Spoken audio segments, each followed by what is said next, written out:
ಧಾರ್ಮಿಕವಾಗಿ ಈ ದೇಶವನ್ನು ಹಂತ ಹಂತವಾಗಿ ಡಿವೈಡ್ ಮಾಡುವಂಥ ಪ್ರಯತ್ನ ಮಾಡಿ ಅಧಿಕಾರಕ್ಕೆ ಬಂದರು. ಪ್ರಾರಂಭದಲ್ಲೇ ಇವರು ಝೀರೋನ ಪ್ರೂವ್ ಆಗಿತ್ತು. ಆದರೆ ಮಾಧ್ಯಮಗಳು ಇವತ್ತವರೆಗೂ ಅವ್ರನ್ನ ಎತ್ತಿ ತೋರಿಸುವ ಪ್ರಯತ್ನ ಮಾಡ್ತಾರೆ. ಯಾಕಂದರೆ ಮಾಧ್ಯಮಗಳ ಕುತ್ತಿಗೆ ಹಿಚಕಿ ಅವರನ್ನು ಕಂಟ್ರೋಲಲ್ಲಿ ಇಡಲಾಗಿದೆ. ಈ ಶತಮಾನದ ಅತಿ ದೊಡ್ಡ ಸ್ಕ್ಯಾಮ್ ಏನಾದ್ರು ಇದ್ರೆ ಅದು ಎಲೆಕ್ಟ್ರಲ್ ಬಾಂಡ್ ಸ್ಕ್ಯಾಮ್. ಮಾಧ್ಯಮಗಳೇ, ನೀವು ಗಟ್ಟಿ ಧ್ವನಿಯನ್ನು ಎತ್ತಿ ಅನ್ಯಾಯದ ವಿರುದ್ಧ ಹೋರಾಟ ಮಾಡಿದ್ರೆ ಮಾತ್ರ ಪ್ರಜಾಪ್ರಭುತ್ವದ ವ್ಯವಸ್ಥೆಯಲ್ಲಿ ಉಳಿತೀರಿ. ಇಲ್ಲ ಅಂದರೆ ಫ್ಯಾಸಿಸ್ಟ್ ಶಕ್ತಿಗಳು ಮೊದಲು ನಿಮ್ಮನ್ನು ಮುಗಿಸಿ ಆಮೇಲೆ ಜನರ ಹತ್ರ ಬರ್ತವೆ. ಹಾಗಾಗಿ ಧ್ವನಿಯನ್ನು ಎತ್ತಿ. 10 ವರ್ಷ ಅದು ಹಿಂದೆ ನರೇಂದ್ರ ಮೋದಿ ಸರ್ಕಾರ ಆಡಳಿತಕ್ಕೆ ಬರೋಕ್ಕಿಂತ ಮುಂಚೆ ಸ್ವಲ್ಪ ಗ್ಲ್ಯಾನ್ಸ್ ಮಾಡಬೇಕು. ಯಾಕಂದರೆ 10 ವರ್ಷಕ್ಕೆ ಆಡಳಿತಕ್ಕೆ ಬರೋಕ್ಕೆ 2014ರಲ್ಲಿ ಅವ್ರು ಏನೇನು ಘೋಷಣೆಗಳನ್ನು ಮಾಡಿದ್ರು, ಯಾವ್ಯಾವ ಆಶ್ವಾಸನೆಗಳನ್ನು ಕೊಟ್ಟಿದ್ರು, UPA ಸರ್ಕಾರದ ವಿಫಲತೆಗಳು ಅಂತ ಏನೇನು ಎತ್ತಿ ತೋರಿಸಿದ್ರು, ಅವೆಲ್ಲವುಗಳು ಅವರು ಇಂಪ್ಲಿಮೆಂಟೇಷನ್ ಆಗಿದೆಯಾ, ಅವರೆಲ್ಲ ವಾಸ್ತವದಲ್ಲಿ ಅದನ್ನೆಲ್ಲವೂ ಯಾವುದನ್ನು ವಿರೋಧ ಮಾಡಿದ್ರು ಅದನ್ನು ಅಂದರೆ ಈಗ ಆಧಾರ್ ಕಾರ್ಡ್ ಆಗಲಿ ಇಂಥವೆಲ್ಲ ಅವ್ರು ವಿರೋಧ ಮಾಡಿದ್ರು, ಅದನ್ನು ಮುಂದುವರ್ಸಿದ್ರ ಅಥವಾ ಮುಗಿಸಿದ್ರ, ಇಂಥವೆಲ್ಲ ಒಂದು ಸ್ವಲ್ಪ ಹೆಚ್ಚಬೇಕು. ನೋಡಿ, 2012-13ರಲ್ಲಿ ಅಣ್ಣಾ ಹಜಾರೆ ಅವರ ಹೋರಾಟವನ್ನು ಮುಂದಿಟ್ಟುಕೊಂಡು ಇಡೀ UPA ಸರ್ಕಾರದ ವಿರುದ್ಧ ನಾವು ಲೋಕ್ಪಾಲ್ ತರ್ತೀವಿ, ನಾವು ಆ ಹೋರಾಟ ಪ್ರಾಮಾಣಿಕ ಆಡಳಿತವನ್ನು ಮಾಡಿಸ್ತೀವಿ, ಭ್ರಷ್ಟಾಚಾರ ರಹಿತ ಮಾಡ್ತೀವಿ, ಕಪ್ಪು ಹಣಗಳನ್ನು ತರ್ತೀವಿ, ಪೆಟ್ರೋಲ್ ಡೀಸೆಲ್ ಬೆಲೆ ನಿಲ್ಲಿಸ್ತೀವಿ, ಆಧಾರ್ ಕಾರ್ಡ್ ಅನ್ನೋದು ಒಂದು ಫ್ರಾಡು ಅದನ್ನು ಮುಗಿಸ್ತೀವಿ, GST ವಿರುದ್ಧ ಮಾಡ್ತೀವಿ ಅಂತೆಲ್ಲ ಒಂದಿಷ್ಟು 100 ಘೋಷಣೆಗಳನ್ನು ಮಾಡಿದರು.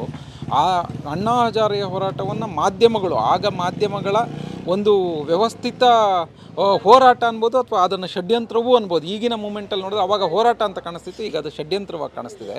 ಹೇಗೆ ಅಂದರೆ ಇಡೀ ದೇಶದ ಮಾಧ್ಯಮಗಳು UPA ಭ್ರಷ್ಟಾಚಾರದಲ್ಲಿದೆ, ಅಣ್ಣಾ ಹಜಾರೆ ಅವರು ಆಧುನಿಕ ಗಾಂಧಿ, ಇದನ್ನೆಲ್ಲ ಭ್ರಷ್ಟಾಚಾರವನ್ನು ಕೊನೆಗಾಣಿಸೋಕ್ಕೆ, ಲೋಕ್ಪಾಲ್ ಬಿಲ್ಲನ್ನು ತರೋಕ್ಕೆ, GST ವಿರುದ್ಧ, ಪೆಟ್ರೋಲ್ ಡೀಸೆಲನ್ನು ಅತಿ ಕಡಿಮೆ ಬೆಲೆಯಲ್ಲಿ ಇಂಥ ನೂರಾರು ಯೋಜನೆಗಳು, ಘೋಷಣೆಗಳು, ಹೋರಾಟಗಳನ್ನೆಲ್ಲ ತಂದು ನರೇಂದ್ರ ಮೋದಿ ಎನ್ನುವ ಒಬ್ಬ ಗುಜರಾತಿನ ಮುಖ್ಯಮಂತ್ರಿನ ಪ್ರಧಾನಮಂತ್ರಿಯ ಸ್ಥಾನದಲ್ಲಿ ಕೂರಿಸೋಕ್ಕೆ ಮುಖ್ಯ ಹೋರಾಟ ಆಯಿತು. ಅದರ ಜೊತೆಗೆ ಧಾರ್ಮಿಕವಾಗಿ ಈ ದೇಶವನ್ನು ಹಂತ ಹಂತವಾಗಿ ಡಿವೈಡ್ ಮಾಡುವಂಥ ಪ್ರಯತ್ನ ಮಾಡಿ ಅಧಿಕಾರಕ್ಕೆ ಬಂತು. ಅಧಿಕಾರಕ್ಕೆ ಬಂದ ಮೇಲೆ ಏನಾಯಿತು? ಅಧಿಕಾರಕ್ಕೆ ಬಂದ ತಕ್ಷಣ ಇವರಿಗೆ ತಾವು ಘೋಷಿಸಿದ ವಾಕ್ಯಗಳು ಯಾವುದು ಪ್ರಾಕ್ಟಿಕಲಿ ವಾಸ್ತವದಲ್ಲಿ ಅನುಷ್ಠಾನಕ್ಕೆ ತರೋದು ಆಗಲ್ಲ ಅನ್ನೋದು ಅರಿವಾಯಿತು. ಹಾಗಾಗಿ GSTಯನ್ನು ಇಂಪ್ಲಿಮೆಂಟೇಷನ್ ಮಾಡಿದ್ರು. ಯಾವ GSTಯನ್ನು Rahul Gandhi it's a Gabbar Singh tax ಅಂತ ಹೇಳಿದ್ರು, ಅದನ್ನು ಇಂಪ್ಲಿಮೆಂಟ್ ಮಾಡಿದ್ದು ಕರೆಕ್ಷನ್ಗಳನ್ನು ಯಾವುದನ್ನು UPA ಹೇಳಿತ್ತು ಅದನ್ನು ಮಾಡದೆ ಡೈರೆಕ್ಟಾಗಿ ರಾಜ್ಯ ಸರ್ಕಾರಗಳ ಆದಾಯವನ್ನು ಸಂಪೂರ್ಣವಾಗಿ ಕೇಂದ್ರದ ಹಿಡಿತಕ್ಕೆ ತೆಗೆದುಕೊಳ್ಳುವಂಥ ಕೇಂದ್ರೀಕೃತ ವ್ಯವಸ್ಥೆ. ನೋಡಿ, 50 ವರ್ಷ 70 ವರ್ಷದ ಆಡಳಿತದಲ್ಲಿ ಅಧಿಕಾರ ವಿಕೇಂದ್ರೀಕರಣವನ್ನು ಕಾಂಗ್ರೆಸ್ ಪದೇ ಹೇಳಿತ್ತು.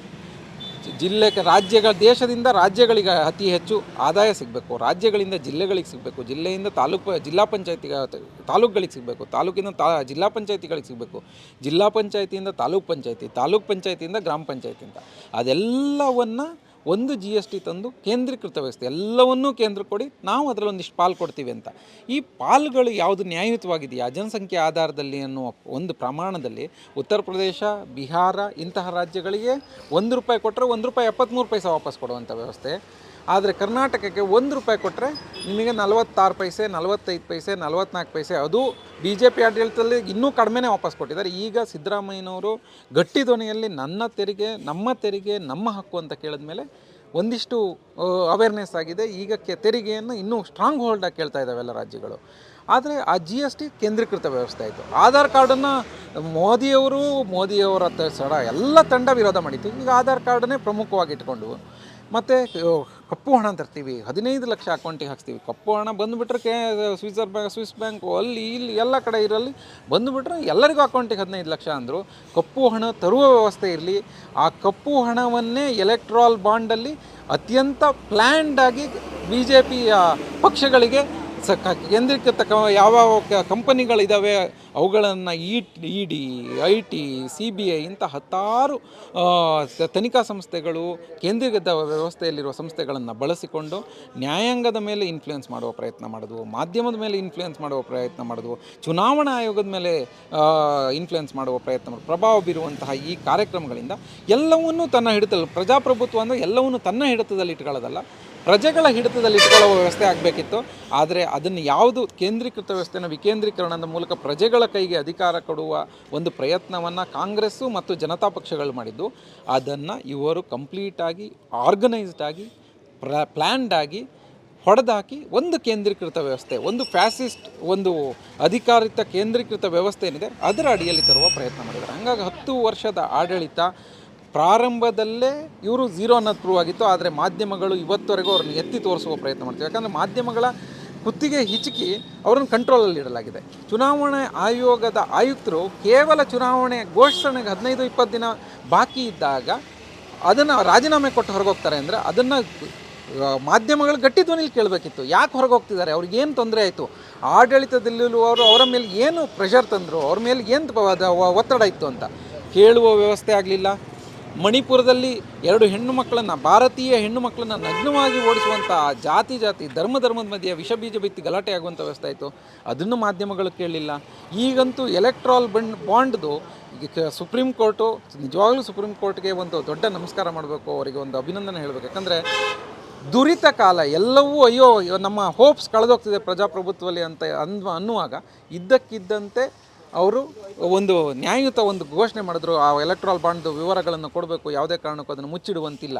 ಹೇಗಿತ್ತು ಅಂದರೆ ಯಾವುದೇ ಕಂಪನಿಗಳು ತಾವು ಕೊಡುವ ಧನವನ್ನು ಅವರು ರಿವೀಲ್ ಮಾಡೋದು ಬೇಡ ಇತ್ತು, ತೆಗೆದುಕೊಂಡವರು ರಿವೀಲ್ ಮಾಡೋದು ಬೇಡ ಇತ್ತು. ಅಂದರೆ ಒಂದು ಬ್ಲ್ಯಾಕ್ ಮನಿ ಟ್ರಾನ್ಸ್ಪೋರ್ಟೇಷನ್ ಈಸಿಯಾಗಿ ಆಗುವ ವ್ಯವಸ್ಥೆಯನ್ನು ಈ ಚುನಾವಣಾ ಆಯೋಗ ಚುನಾವಣೆ ಕೆಲವೇ ದಿನಗಳು ಬಾಕಿ ಇರುವಾಗ ಹೊರಗೆ ತಂದಿರೋದು ಒಂದು ಆಶಾದಾಯಕ ಬೆಳವಣಿಗೆ. ಈಗ ನೋಡಿದ್ರೆ ಎಷ್ಟೋ ಕಂಪನಿಗಳು ಇಡಿ ರೈಡ್ ಆಗಿದೆ, ಅದಾದ ತಕ್ಷಣ 10-15 ಕೋಟಿ ಎಲೆಕ್ಟ್ರಾಲ್ ಬಾಂಡ್ ಖರೀದಿಸಿವೆ. IT ತನಿಖೆ ನಡೀತಿರುತ್ತೆ, 50-60 ಕೋಟಿ.